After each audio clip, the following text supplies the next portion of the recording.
ดีค่ะก็กลับมาช่องรักสุขภาพอีกแล้วนะคะช่องของคุณรักสุขภาพค่ะเอาวันนี้นะคะเอาเมนูง่ายๆมาฝากกันอีกแล้วนะคะก็คือผัดฟักทองครีนก่อนไปดูอย่าลืมกดไลค์กดแชร์และกด Subscribe ช่องรักสุขภาพก่อนค่ะค่ะขั้นตอนแรกเราก็จะต้องมาเตรียมในส่วนของผักกันก่อนนะคะซึ่งวันนี้เราเลือกใช้ฟักทองนะคะในการทำนะคะเราก็ต้องหั่นฟักทองให้บางที่สุดนะเพื่อเขาจะได้สุกง่ายๆนะคะเดี๋ยวเราจะหั่นกันค่ะซึ่งเป็นเมนูสุขภาพที่ทำง่ายนะฟักทองสามารถทำเค้กหรืออะไรได้อีกเยอะเลยนะคะค่ะก็เริ่มหั่นกันเนาะ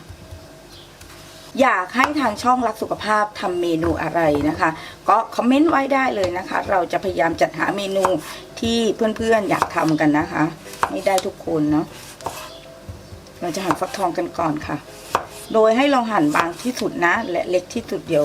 แม่มินขอตัดอีกนิดนึงนะจับตัดอย่างนี้นะคะนี่นะคะก็ประมาณนี้นะคะให้เป็นชิ้นประมาณนี้นะคะทีนี้เรามาเตรียมในส่วนของอกไก่กันนะคะโดยที่เราจะต้องเลาะหนังออกให้หมดนะอกไก่เป็นโปรตีนที่มีราคาถูกนะคะและที่สำคัญไม่อ้วนนะคะเราก็หั่นนะคะอกไก่ไว้เราต้องเอาหนังออกให้หมดนะคะทิ้งไปเลยนะคะ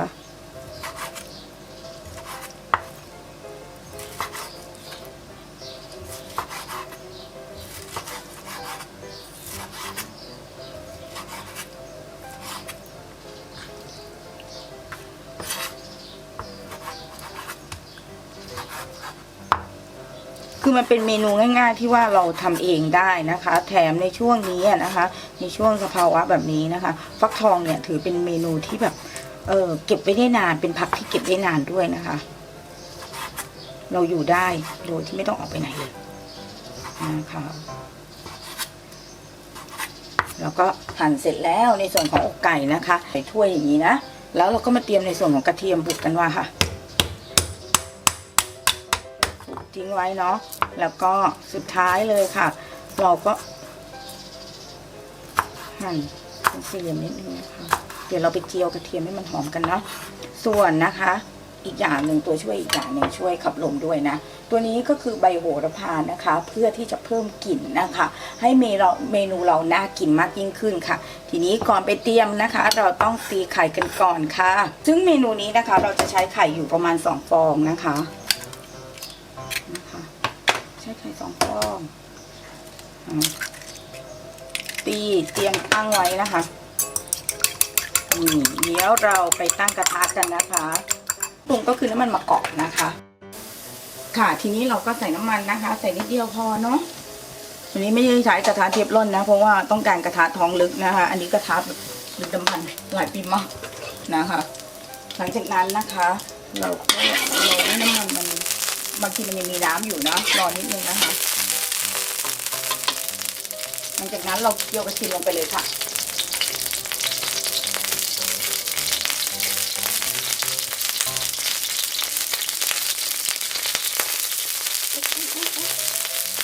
จากนั้นนะคะเราก็ใส่ในส่วนของ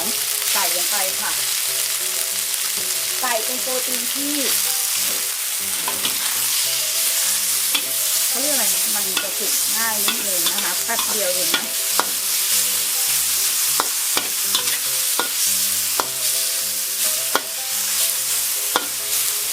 เอาละค่ะขั้นตอนต่อไปนะคะใส่ในส่วนของฟักทองลงไปนะคะแล้วก็ใส่น้ำซุปนิดนึงนะคะแล้วรอจนฟักทองนิ่มแล้วก็สุกนะคะ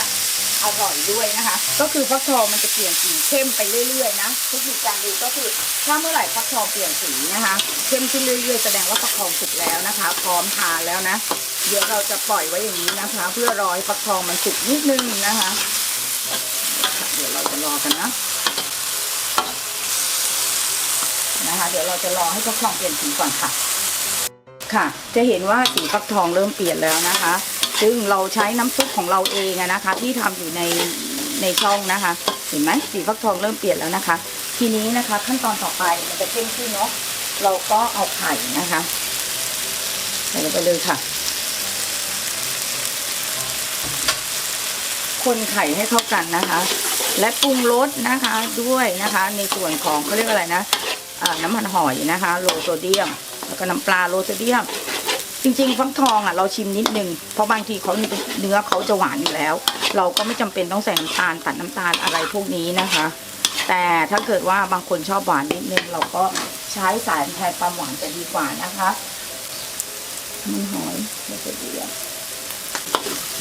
คลุกเคล้าทุกอย่างให้เข้ากันนะอย่าให้มันกระจุกเป็นตัวเดียวเนี่ยมันจะแบบว่าไม่อร่อยทั้งจานอ่ะพูดง่ายๆคลุกมันเข้าไปนี่นะคะเพื่อนๆก็คลุกเข้าไปอย่างนี้นะการกินคลีนนะคะมันก็เอาไขมันดีเข้าร่างกายนะค่ะนี่เจ้าใบโหระพานะคะใส่ไปเลยขั้นตอนสุดท้ายนะจ๊ะผัดพอสลด